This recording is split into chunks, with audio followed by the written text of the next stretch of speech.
Salut, David Allman here. It's Monday, and I am leaving Wednesday for NAMM, the NAMM show in California.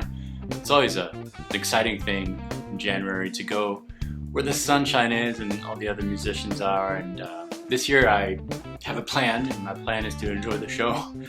Last year's I've been going with a lot of pressure on myself, trying to come up with videos and meet people, and this year I'm just going to take it easy. I'm going to go and enjoy the show and meet some friends and just, yeah, it's going to be fun.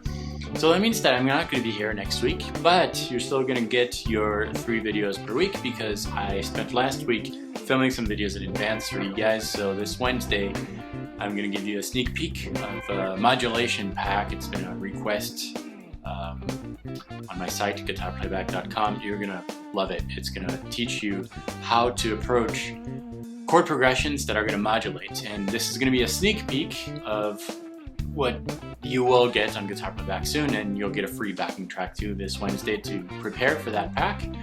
Friday, that's a secret.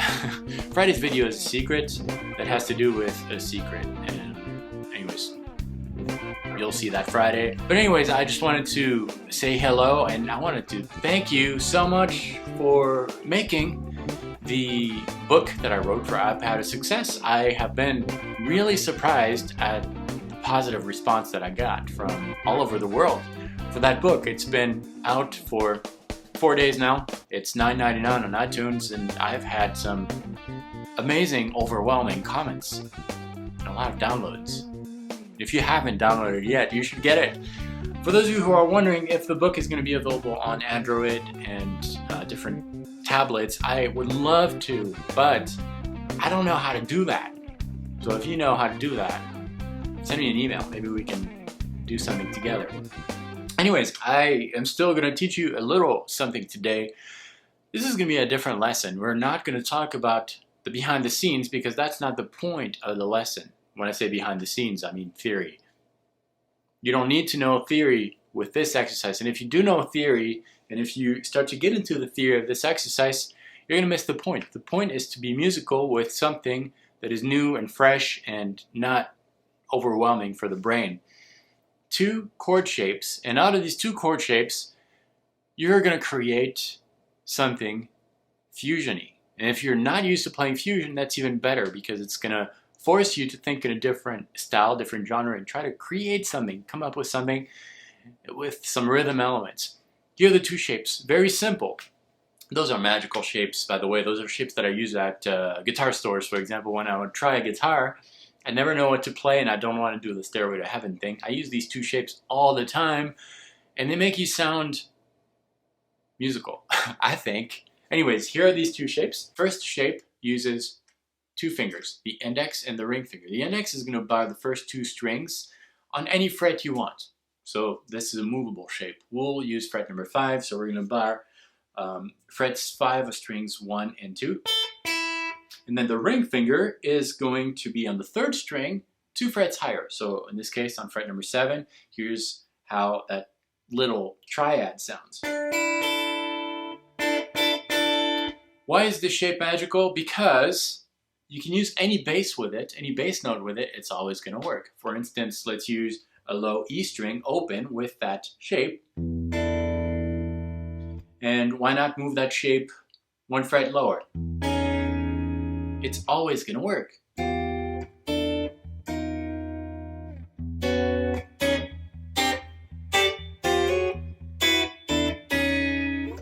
Some of these chords are going to sound a little outside, but that's okay. You can make them work with some interesting rhythm elements. The second shape that I want to show you also uses a bar with the index.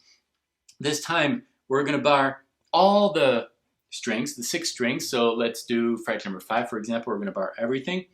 Our middle finger is going to play the 2nd string 1 fret higher. So if we're barring 5, it's going to be on the 2nd string, 6th fret. And we're going to play with the index, middle, and ring finger, the top 3 strings, or the first 3 strings. And then the bass is going to play either of the lower 3 strings. So we can play a bass on string number 6, string number 5, string number 4. they're all going to work, and you can move that around and alternate the different basses and just move your same exact shape for the left hand anywhere on the fretboard.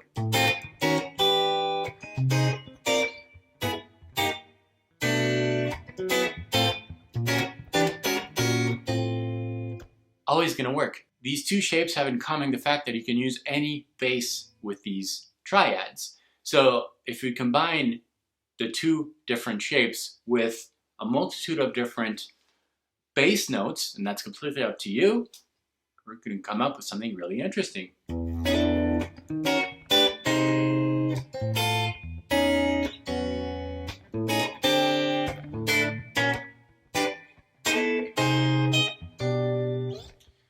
The goal of this exercise is not to think about the key, but to create something interesting rhythmically and get you thinking outside of what you might be thinking. And this is going to kind of force you to get back to the music, get back to a feel instead of overthinking things.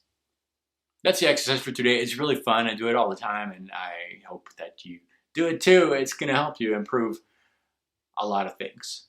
Anyways, I need to pack for now. Thanks for watching this. Have a great week, everyone, and I hope you enjoy the next 2 videos, Wednesday and Friday. Subscribe to my channel, like this, share it around. Remember, you get 3 videos every week, Monday, Wednesday, Friday, and every video ends the same way.